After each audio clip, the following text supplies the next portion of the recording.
Good. Oh, we need to plank though.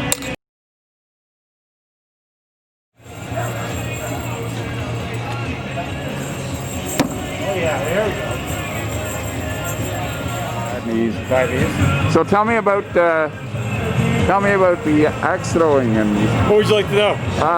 how did you decide that you wanted to get people to throw axes? How did we decide? Well, we went years ago to a venue in Toronto, my wife and I, and we were there with 25 other people for 2 hours. Had the best time of our lives. As we're driving home, we thought this would be a great thing to do. But how can you bring to the masses the portable? So we decided to build a trailer, which came with the invention of the axe throwing trailer. Which Wow. now we go to different events, people's houses, parties, trade shows and everything we've been to already. And it's been, because of COVID, this is a perfect thing too, because people are outside to keep their distance and everything, which is perfect, right? So. And is this a full-time gig?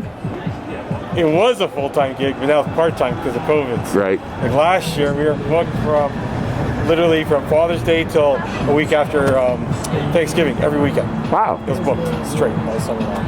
And do you come from an entertainment background, or is this? No, it's just you completely changed gears. I have a coaching background. My wife has got a coaching background. So this is one of those things. We know, like, it's all about mechanics. Yeah. And for the fact that we came both from coaching backgrounds, the mechanics helps people succeed at throwing the axe. Cool. For a lot of places, it's like, here, throw an axe, but if you don't have coaching aspect to it, the success rate is less, right? But with coaching, you know the mechanics of the body, so you know what it takes for it to land properly. Right? Awesome. Can I see your face? You want to see my? Yes, please. Yeah, I fit the stereotype. Got the beard and everything. No, I was just curious because I mean the mask. You have no idea who it is, right? Yeah, exactly. So I'll get a shot of your wife as well. And I should probably also ask what your name is. John Herod. John? Herod? Herod. H-A-R? H-E-R-O-D. Oh, that's simple. Like the king. Yeah, the king. Excellent. Okay, and I'm a John as well. There you go. Okay. Well, that's wonderful. Thanks so much for sharing your story. No problem. Thank you for you don't mind we post this up on the Steampunk site? Whatever you like. Spread the word and get people to toss the axes. Exactly. Excellent. Okay.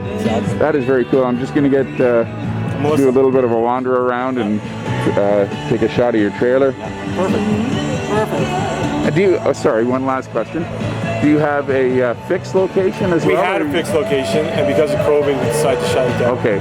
Because you're bleeding money for 5 months, and now we don't know if people are going to come to the fixed location. So therefore, it's on hold again. Right. Let COVID pass, and then we'll reopen it.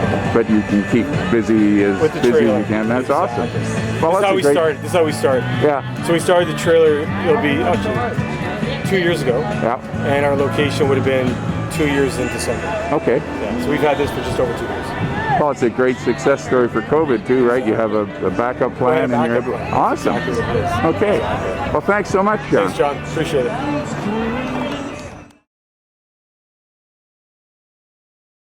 Exactly, yeah. Okay. All right, so let's talk a little bit about throwing an axe. Your key to success in throwing an axe is your follow through. What that means is you need to take that power right to the very end of the motion. It's almost as though it's a pointing action right to the end. People often think about the idea of flicking it. They use the terminology of flicking. When you flick your axe like this, it gives it an extra funny little rotation, and it's not going to land properly. So your key is a nice extension of your arm straight, the hand points exactly where you're to go. Some people prefer 2 hands, some people prefer 1 hand. To be honest, it doesn't really make a difference. It's whatever is getting your axe landed in the target. The success. How Johnny and I got into this business? Well, we originally went axe throwing. Let me see, it was about 2014. We went to group friends in Toronto. Neither of us had heard of axe throwing, and obviously had never been before, and we left with grins from ear to ear. We left realizing how much fun it was, and also looked at the fact that we were in a warehouse space in Toronto. They had charged us $50 a head per person for 2 hours, and there was 25 of us. So we quickly realized that there was a real business potential there, and we just kept talking about it. And at the time we lived in Oakville, and we knew we wanted to move up to the Blue Mountains. We live in Thornbury, and we knew that it didn't make sense to establish any sort of business until we moved. we moved here and planned on opening up bricks and mortar space in the Blue Mountains, and the Blue Mountain Village Association got word of what we were doing and wanted us to do promotional stuff at Blue Mountain Village. Well, Blue Mountain is the big fish, so when you are in the Blue Mountains, if they want anything to do with you, you stop what you are doing and you connect with them, because of course everybody goes to Blue Mountain Village. But we quickly realized, how on earth are we going to safely throw axes in a place that is so busy and of course is very conscious of the legal side of everything, and that is how our trailer evolved. We did some research online, came across some axe throwing trailers, some that were really amazing, some that were really not, and ended up building our trailer. And it's been an outrageous success since then, until of course March when COVID hit. And here we are, happy to be here in Coldwater, throwing axes. Is there an axe throwing community? You mentioned other trailers. There's an enormous axe throwing community. There's a couple of different organizational bodies that are trying to regulate the sport of axe throwing. So there's a couple different sort of sides to axe throwing. There's one, you and your family want to come and throw axes because it's fun. Awesome. You know, there's a group of people that'll come in and it's a bachelor party or a bachelorette party. And those people are coming as a one-off experience. Maybe they really like it, they'll come back again. Then there's the other side to it, and that is the league component. And these are like the die-hard axe throwing junkies. And let me tell you, it is die-hard. And they are, so there's leagues, runs like a bowling league. And so we, at our bricks and mortar space that we had in Thornbury, had an 8-week axe throwing league. Everybody would come once a week. They would compete. The International Axe Throwing Federation, the IATF, we are a member of them. They have axe throwing software, league software, so everybody gets themselves their league name, their information and their scores can be put into the software, and then they can get their own statistics. They can compare themselves against about 10,000 international axe throwers at this point. So it's pretty cool. Then there's also national competitions with really like reasonable prize money. Last year it was $25,000 was the grand prize. Yeah. Right? Who knew throwing axes because the result you had 25 grand in your pocket? No. Well, then the follow-up question is, are there custom axes? Do people? My gosh! Oh, tell me about. So many custom axes, axe modifications they call them. So you can take any axe. There's all sorts of really cool stuff that they do. They modify the handle. They do like what they call a Lichtenberg treatment. So there's where they put like a wire, you know, a cable at one end, and at the other end they put the electrical current through it, so it burns the handles. They dye the handles. They modify the blades. They put engravings on the blades. All sorts of stuff. Crazy. And we guy in our league in Thornbury who became so obsessed, as I said, remember axe throwing junkies in the league. He became so obsessed with it that he has started his own axe modification business.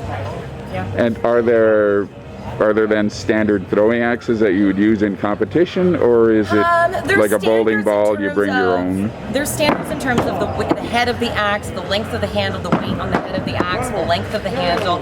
Those types of things have requirements in terms of competition throwing. And then there's some, you know, there's a couple sort of brands of axes that people are more keen on. But, you know, what we're throwing with are just regular hatchet, to be honest. You can buy it at a hardware store. We do also have throwing axes as well at our throwing club, but they're the blades are a lot sharper, and we let all ages throw, so we're conscious of what we just hand to people. Great. Yeah.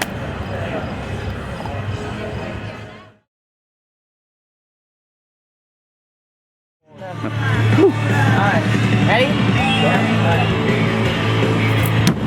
That's 3.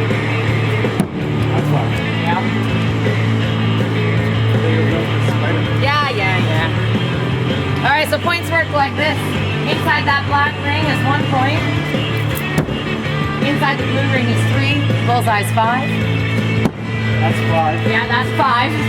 Thanks, Johnny. These green dots at the top, those are the clutch. They're worth 7. What am I at? 6. 6. 10. 9. Is that a deduction? No, just no points. It's got a stick. It's got a stick. 3.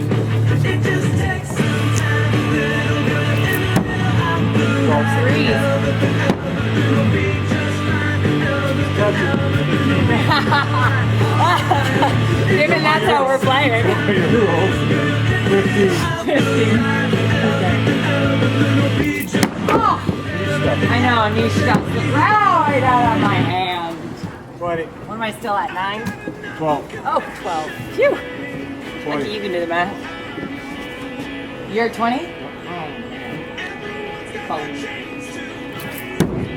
Again, threes. Oh! 15. So Johnny, we're playing to 21. Johnny's got to land it right to black now to win. Exactly 21? He's got to land right on 21. We start over. 18. 21. That's it. 21. Wah, wah. Shake hands. Wah, wah. Oh, we clank it. Oh, you clank it? Oh. yeah. Oh, let me just get a shot of the clank it. Oh yeah, the clank's good.